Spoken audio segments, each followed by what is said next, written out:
It makes it easier. All right, so I got all my extra Indians here helping me. What a pain in the ass this has become.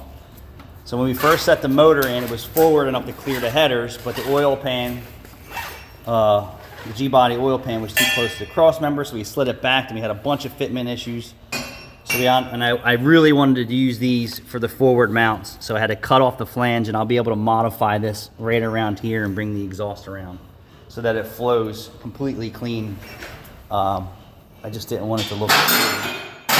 And we had to raise the motor up about 3/4 of an inch in the front, which is fine because I have a huge hood. And this side, you know, flows perfectly down underneath, so everything will be beautiful. Once we get the rad support out, I'll show you more. But this is in now, so we're gonna ratchet strap up the transmission, get this up in the air, check that our drive line is in place. We made sure that this was already square underneath and in the center of the vehicle. But it's coming out amazing. I'm so thrilled.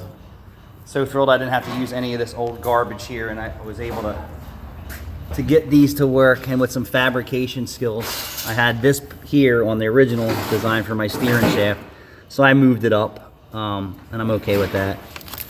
And that gives the steering shaft rigidity in here and there, so I can actually just get it out of the shop for now. So our dreams of getting this started today are busted, you know, busted it, but that's okay. The importance of everything looking really, really nice. Really, really nice now. I had to cut the elbows and the flanges off of both manifolds, which is no problem. I'll get under there, bro. Stay with us.